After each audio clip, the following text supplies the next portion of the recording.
All-round media എന്ന YouTube ചാനലിൻ്റെ എല്ലാ മാന്യപ്രേക്ഷകരെയും ഇപ്പോഴത്തെ സ്വർണ്ണവിലയിലേക്ക് സ്വാഗതം ചെയ്യുകയാണ്. ഇന്ന് രാവിലെ സ്വർണ്ണവില പ്രഖ്യാപിക്കുമ്പോൾ അന്താരാഷ്ട്ര മാർക്കറ്റിൽ ഔൺസിന് $4143 പരിധിയിലായിരുന്ന സ്വർണ്ണവില ഇപ്പോൾ താഴ്ചയോടുകൂടി $4132 പരിധിയിലേക്ക് എത്തിയിരിക്കുന്നു. ഇന്ന് രാവിലെ സ്വർണ്ണവിലയിൽ പവന് 1600 രൂപ കൂടിയിരുന്നു. എന്നാൽ ഇപ്പോൾ രണ്ടാം വില പ്രഖ്യാപനം നടന്നപ്പോൾ ഉച്ചയ്ക്ക് സ്വർണ്ണവില കുറഞ്ഞിരിക്കുകയാണ്. ഇപ്പോൾ തങ്കം വിൽപ്പന നടക്കുന്നത് 12,250 രൂപയിലാണ്.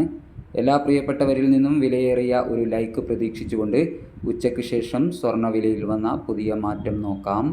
ഉച്ചയ്ക്ക് ശേഷം പവന് 320 രൂപ കുറഞ്ഞിരിക്കുന്നു. ഇപ്പോഴത്തെ 22 ക്യാരറ്റ് സ്വർണ്ണവില ഗ്രാമിന് 11,535 രൂപ, പവന് 92,280 രൂപ. ഈ വീഡിയോ നിങ്ങൾക്ക് ഉപകാരപ്രദമായെങ്കിൽ വീഡിയോയുടെ താഴെ നിങ്ങളുടെ വിലയേറിയ ലൈക്കുകൾ രേഖപ്പെടുത്തുക. Thank you for watching.